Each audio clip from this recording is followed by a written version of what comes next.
So the first thing we're going to talk about is that statistical model or the algorithm or the forecasting method.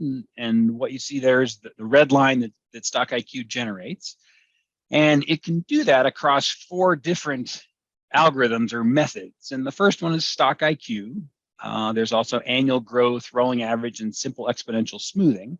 And you can see on the left what for the same time series, what the output might be given the different algorithms. And so what we'll do is we'll talk about each of those and some of the pros and cons of using them. So the StockIQ algorithm is a combination of several forecasting approaches and definitely has the capability to forecast across the broadest array of items. And it started as a linear regression algorithm, and we added trend, seasonality, some volatility control, and some bias detection to it to continue to enhance it and make it better. And the first thing we want to talk about, the first variable in there, is volatility. And it's probably easiest characterized as, is the algorithm coming up with a nice smooth forecast, or is the algorithm chasing data points and more choppy in nature? And the way volatility works is in StockIQ anyways, the length of the trend that's used, whether it's a 6-month or a 6-month blended with 12-month or greater than 12-month trend, will determine how volatile the algorithm is and whether it's chasing the data points. If it's left to its own devices, it seeks to make the most stable, take the most stable approach and pick the lowest volatility, but you can adjust that if you want. There's also a very low volatility setting for items that have been around for a long time, where you just want a nice smooth forecast. It's often very nice for purchasing instead of chasing points.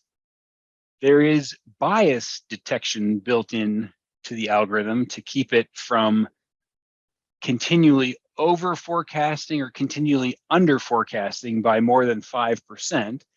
And so it checks itself. It checks the last 12 months, last 6 months, the last 3 months. And if 75% of the time it's above 5%, above the forecast or below 5%, then it makes a correction. And so it should be, for the most part, self-correcting as it relates to bias. Jeffrey, you have something to I do. add? How'd you know I was going to say something? Bias, this just came top of mind. Bias is typically something that you see in a sales forecast, right? So depending on your sales forecast, sales folks tend to be pretty optimistic. They tend to be biased in most cases, which is depending on how they're compensated, right? So as we're setting targets, we may be under forecasting, but in operations, we may be over forecasting to ensure that we have enough product in it. Now, we're not really talking about salespeople or operations of that. Really, what we're talking about is when we start experiencing the actual sales, what we're doing is we're looking for a shift in where the demand is. Is it consistently going lower, consistently going higher? And that will help us make changes within the algorithm. Damping is another variable that you can set within the StockIQ algorithm, and it determines how quickly the algorithm tails off. Meaning if you're sort of ascending like an airplane, you eventually will reach the altitude and you'll level off. You don't continue to climb forever. And so that's what the damping controls is how quickly will you level off, or conversely, if you're descending, how quickly will you flatten out at the bottom. And I think the default setting on that is low, but you can change it if you want. And then the last one is fast start enabled, and that's good for forecasting when you're forecasting new items. If you set the system to say start forecasting on the date created, but you don't really start selling it for a few months, there will be some zeros, and then you'll have the bump of 50 or 100 or 1,000, however many you've sold in that first month.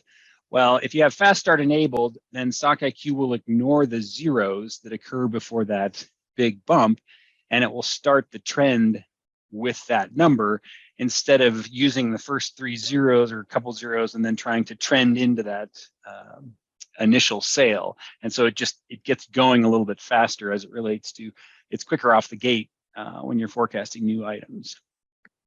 A quick note about trend lines within StockIQ. You'll see 2 of them. For non-seasonal and mildly seasonal items, you'll see a very smooth trend like you see in the top picture there, where the line just sort of meanders through the data. When an item is highly seasonal, you see a straight line, more of a year-over-year measure of a trend, and it looks much different, but you'll see that strictly when an item is highly seasonal. Just to stay with seasonality, the StockIQ algorithm and seasonality actually can be applied to any of the other ones as well, but with seasonality, we can automatically calculate a seasonal curve for you if there's at least 18, probably better 24 months of history. So the system can evaluate 2 Januaries, 2 Februaries, 2 Marches, et cetera, to determine how correlated the peaks and the valleys are. And if there's a correlation of at least 15%, it's considered mild seasonality. And then above 40% is high seasonality. And that's when you'll see that straight trend line.